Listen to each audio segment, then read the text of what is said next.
Today, we will look at 4 aspects for the year 2026. The sectors to avoid, the sectors that could win, valuations where we have a small hidden detail, and the Elliott wave problem, which I cannot stress is very important. Nifty's PE going into 2026 seems to be 22.7, but that's not really true. See, in 2021, NSE shifted calculating earnings from standalone to consolidated. Consolidated is basically when we add the earnings of all the subsidiaries of a company instead of just taking the individual company's earnings. This immediately raised the total earnings of Nifty and lowered the PE ratio overnight. Now, this isn't wrong in any way. In fact, consolidated earnings are usually considered better by analysts. However, this does mean that we cannot compare Nifty's PE going into 2026 with its historical average PE. To do that, we must use the old calculation, and according to that, Nifty's current PE would be between 26 to 28 instead of the 22. For comparison, a 28 PE is as high as it was at the start of the Great Financial Crisis. Now, I'm not saying that we are going into a GFC-style crisis, because there are some sectors that look extremely promising. The first of those is logistics and infra. In 2026, the Indian logistics sector is shifting from moving boxes to managing intelligence. The primary catalyst is the dedicated freight corridor becoming fully operational, which will cut rail transit times between Delhi and Mumbai from 3 days to less than 24 hours. Concorde is the Goliath of Indian rail logistics. It is perfectly positioned to capture the massive shift of cargo from road to rail. The 2026 trigger is the DFC connectivity at JNPT. The dedicated freight corridor is expected to reach JNPT, which is India's busiest container port, by March 2026. This is a game changer. It will allow Concorde to run double-stack container trains directly to the port, nearly doubling the capacity overnight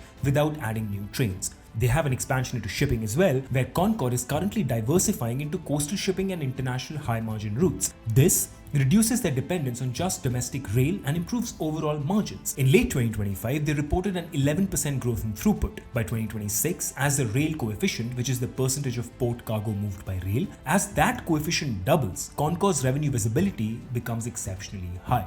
The second company is Delivery, which is the tech-first challenger. While traditional players rely on assets, Delivery relies on algorithms. They're the biggest winner of the rapid commerce, which is the 2-hour delivery trend that is hitting India. The 2026 trigger is the path to consistent profitability. Delivery has spent years burning cash to build a massive automated network. Analysts expect 2026 to be the year where they show consistent quarterly PAT. Their rapid commerce and D2C brand services are high-margin segments that are scaling faster than their traditional parcel delivery. They are deploying AI-led gate scan and bay management apps as well to reduce truck turnaround times. In a high fuel cost environment, being 5% more efficient in routing means millions in saved costs. They are forecasted to grow earnings by over 40% annually through 2027. If they hit their 2026 revenue targets, the stock could see a significant re-rating as investors shift from viewing it as a startup to a mature leader. The third company is Mahindra Logistics, which is the asset-light specialist. Mahindra Logistics is a unique 3PL play that manages the entire supply chain for other companies. 3PL is basically third-party logistics. The 2026 trigger is the warehouse white space reduction. The company has set a bold target to reduce unused warehouse space, which is called white space, by 95% by September 2026. This means every square foot they lease will be generating revenue, significantly boosting their EBITDA margins. They're aiming for 3,500 electric vehicles in their fleet by 2026. With green logistics mandates becoming common for MNCs in India, Mahindra's green fleet will give them a massive edge in winning contracts from global ESG-conscious giants. The second sector is healthcare and pharma, where Sun Pharmaceuticals is the specialty king.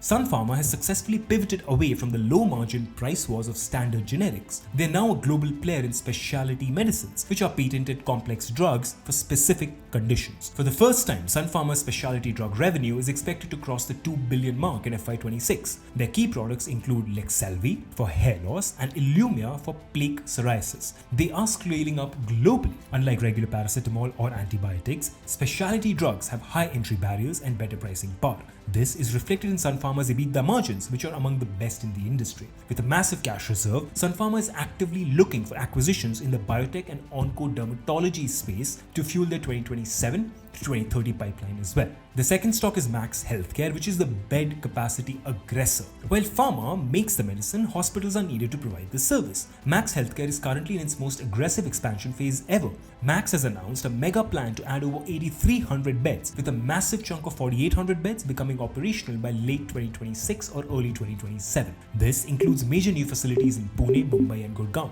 2026 is expected to be a record year for medical tourism in India.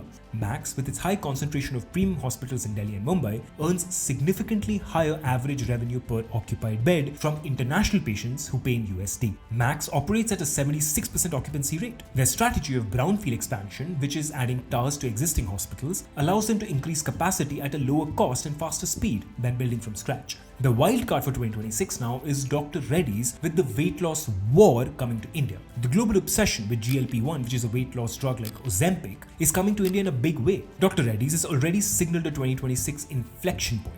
The patent for semaglutide, which is the active ingredient in weight loss drugs, expires in India in 2026. Dr. Reddy's and Cipla are at the forefront of launching generic, affordable versions of these. If Dr. Reddy's becomes the first to launch a generic weight loss pill at a 50 to 70% discount to international players, it could be the biggest revenue driver for this entire sector in the last decade. The next sector is renewable energy and infrastructure. In 2026, the renewable energy sector's focus has shifted towards energy storage, which is BESS, and green hydrogen. Tata Power is the integrated green powerhouse. It is no longer just a utility company.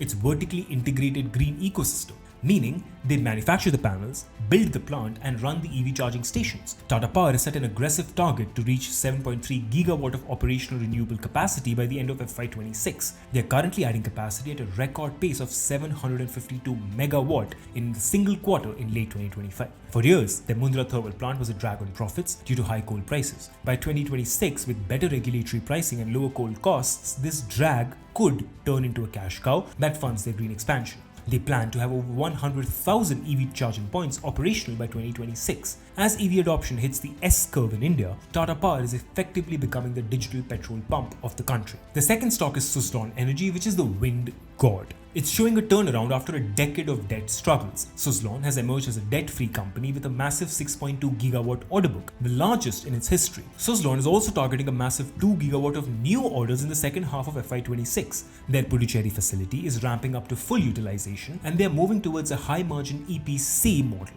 By 2026, Suzlon will be deploying its next-gen higher capacity turbines which generate more power at lower wind speeds. This makes them the default choice for many new hybrid wind solar projects in Gujarat and Rajasthan. For the first time in years, Suzlon is operating with net cash on its balance sheet. This allows them to bid for mega projects without the fear of high interest costs. The third is the PSU giant NTPC Green Energy. If you want the safety of a government-backed behemoth, NTPC Green Energy, which is the newly listed subsidiary of NTPC, is the one to watch. NTPC Green has a massive pipeline of over 20 gigawatts. By 2026, they're expected to have a significant chunk of the 15 gigawatt Gujarat solar wind hybrid park operational. NTPC is leading the Pudimatka Green Hydrogen Hub.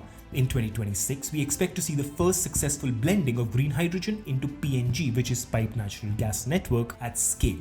The third stock is IRIDA, and IRIDA's primary strength is its direct link to India's 500 gigawatt renewable energy target for 2030. By late 2025, IRIDA's loan book crossed 84,000 crores, reflecting a 31% year-on-year growth. For 2026, the company is targeting a revenue of 8,200 crores, a massive jump from previous years. In 2026, IRIDA is no longer just funding solar and wind. It is becoming the primary financier for green hydrogen hubs, electrolyzer manufacturing, and the PM Surya Ghar scheme. These are high-yield, priority sectors where private banks are still cautious, giving IRIDA a first-mover advantage. The biggest risk for any NBFC is the cost of borrowing. IRIDA has two massive trump cards for 2026. IRIDA recently joined the elite list of PSUs allowed to issue 54 EC bonds. This allows them to raise money from retail investors looking to save on capital gains at a much lower interest rate. S&P Global recently upgraded IRIDA's rating to BBB stable, aligning it with India's sovereign rating. This allows them to tap into international green bonds in 2026 at highly competitive rates, boosting their net interest margins. However,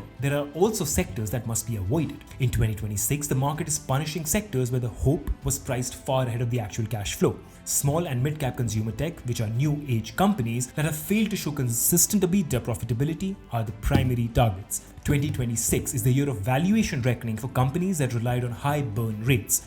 Top of the list is Eternal. The company is not just unprofitable, it is pretending to be profitable. That just does not sit right. The only reason Eternal showed a profit is because it invested its capital into an FD. If we remove the interest earned from these FDs, Eternal would operationally be unprofitable. I would not be buying Eternal or any stock within new age space until the reckoning has passed. Overextended PSUs are also at risk. After the massive rally of 23-24, many public sector undertakings, especially in railway and defense, are trading at historically high PE multiples. Unless they show a 20% plus earnings growth in 2026, they are prone to a time correction. Surprisingly, my top sector to avoid would be defense. These stocks have priced in decades of forward earnings from their order book. At the same time, their execution has not been up to par, especially for HAL. I love these companies long term, but not at these prices. And selectively, metals also might remain weak. Due to global cooling and high domestic valuations, the cyclical nature of metals makes them risky in the first half of 2026 at least. I expect metal prices to correct heavily for all metals across the board, including gold, especially if the global slowdown intensifies. And there is one indicator that is signaling that something very ominous might be coming our way. It is called the Elliott wave theory. It is a technical analysis tool that posits that financial markets move in repetitive wave patterns with a primary cycle comprising 5 waves in the trend's direction and 3 corrective waves against it. This same cycle then repeats across all time frames to forecast market movements. Using Elliott wave theory to track the Indian market since 1990, we likely face a major technical crossroads in 2026. Many analysts believe we are in the final 5th wave of a massive multi-decade supercycle. There is a technical consensus that the market may rally till roughly June 2026, which is wave 5 of 5. Historically, after the completion of an impulsive 5-wave cycle, a major A-B-C correction follows. Elliott wave patterns suggest a crash risk or a significant 15 to 20% correction in late 2026 or early 2027 to retrace back to the wave 4 support levels, which were around 18,000 to 20,000. Now, with all the good and bad news spoken for, here are my 4 predictions for 2026. We might have an up move early into the year. I don't think it would last too long though. It will last just long enough for everyone to believe the rally before the rug pull. The markets will see a major correction sometime in the next year. PSU stocks, especially defense and banks, will suffer along with metals and discretionary consumption, while FMCG, IT and high dividend private players will rise to the occasion. The good news though is that this crash might be deep, but it will not be long. Many brilliant companies will be available at extremely good valuations for the savvy investor to pick. This will be an opportunity to 2x or 3x your portfolio. All in all, it will be a tougher year than 2025, but it will also be more volatile. That means that smart traders and research-backed investors can create generational wealth here. This is the year of reckoning. Those who will make it in the stock market will rise to the top. All I can say is, do not buy into stocks because I or anyone else said so. Do not buy gold because it is rising. Whatever you buy this year must be bought with a longer term view, even though it's very likely you will see great returns in the short term.